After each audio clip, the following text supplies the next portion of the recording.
Good morning, folks. First off, I want to tell you that I did survive Hurricane Ian, and we got some a little bit of trees down, and a little bit of leaves here and there, and a little bit of debris here and there that I'm going to go clean up. But my thing today, the video I want to give out to you right now, I feel that this is very, very important. I have here, I live in the South, and whenever I go out in the woods, I wear these. As you can see, they are very well worn. These are my snake boots. They're called venom boots. And if you live in the South, you know what I mean. Every time I go out in the woods, this is what I take and put on my feet. Now, I wanted to go over a few things with you. I listen to many channels on YouTube every day. And, you know, you have preppers out there going, invest in this, right? And just so y'all know, these are the ones that I used on the rifle range. These are already spent. Okay, these are just empty brass. But you should get in the habit of keeping these, because even if you don't reload, you can melt them down and make things out of them, okay? Including knives, whatever.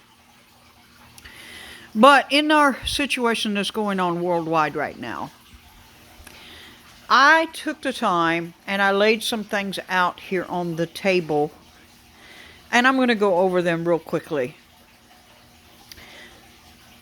Would you rather have this, which is various countries' currencies? Okay, they're paper. It's paper, right? And when the economy collapses worldwide, these will be good fire starters. Or would you rather have this? Again, this is good to have. I mean, you know, you got your copper, you got your silver, you got your gold.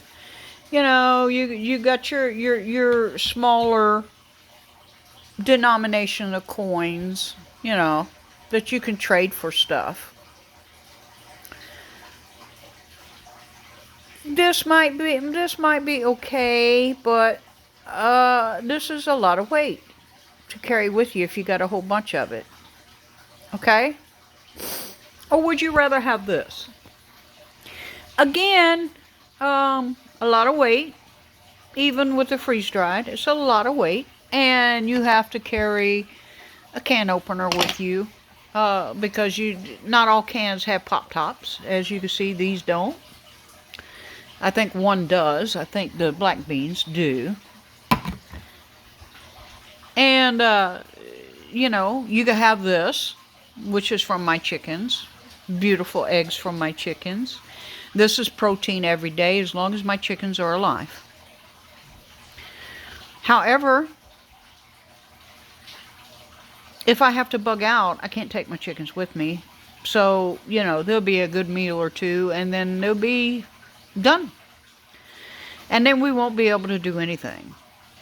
Now, I'd put all this out here because I wanted to show you, you know, I have the antibiotics, I have the solar generator, I have the tarp that I take with me all the time, I've got the blankets that I carry in my pickup truck, I've got the heater that I carry in my pickup truck with the little 1-pound bottles for propane, and I got the big connection that connects to a 20-pounder. And I carry this right here with me everywhere I go. I have my little P38. For those who don't know what that is a small can opener. I always have a lighter or two on me. I always carry some kind of twine. I always have my pocket knife on me because you never know. And I always carry some type of container with water. I want you to get into the attitude that when the economy collapses, this paper is worthless. It's worthless. This is absolutely worthless when the economy collapses. This might have a little bit of value for a while, okay, and you could probably trade it for a while, and then people are going to stop taking it, or then people are going to start robbing people for it. This, again, is going to be good for a while, and then people are going to realize you have chickens, and then you will not have chickens, okay, because they're going to take it. This also is going to be good for a while, but you more than likely are going to have to cook it, and that is going to show flames somewhere. It's going to bring people to you, and with this amount of weight, you can't carry it a lot. The freeze-dried, yeah, that might last a little bit longer and a little bit easier for you to deal with for a short term. But again, you're going to have to cook the water, and you're going to have some way to purify that water, which I don't have on the table here because it's locked up in my go bag there, because we did just go through a hurricane.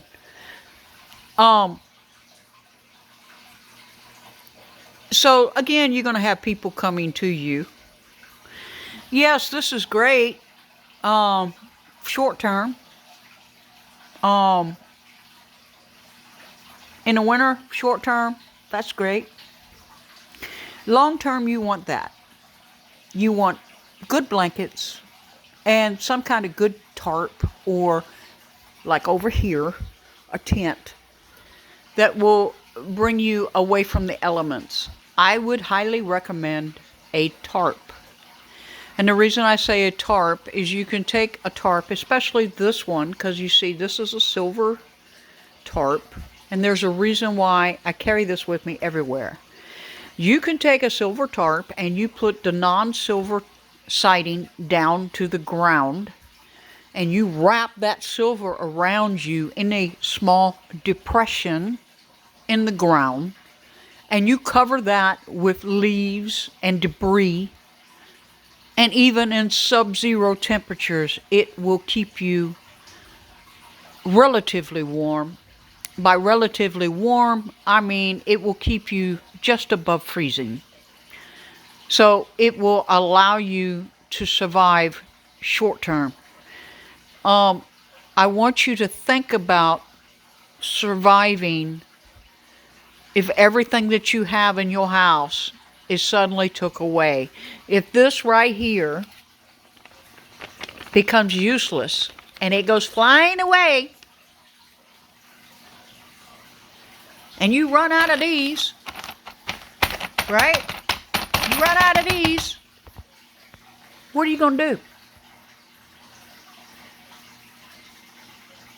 Everybody in the prepper community talks about stockpiling food, stockpiling antibiotics, stockpiling. I want you to change your focus a little bit. I want you to learn something that they learned in the Great Depression.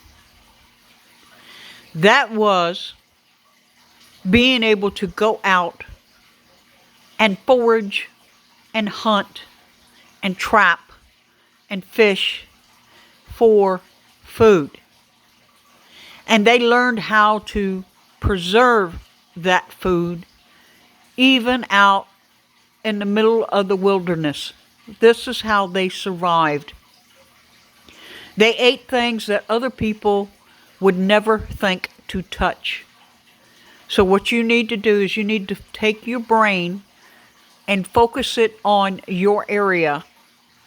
If the government came in and took all of your stockpile away, do you have native plants planted in your backyard around your neighborhood that you could go forage off of?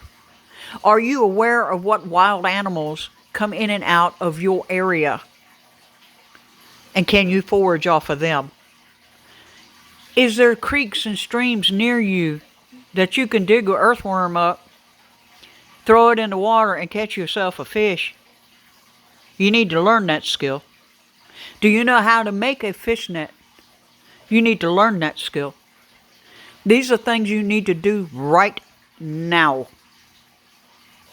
The economies across the world are collapsing. It's only a matter of time before ours does the same thing.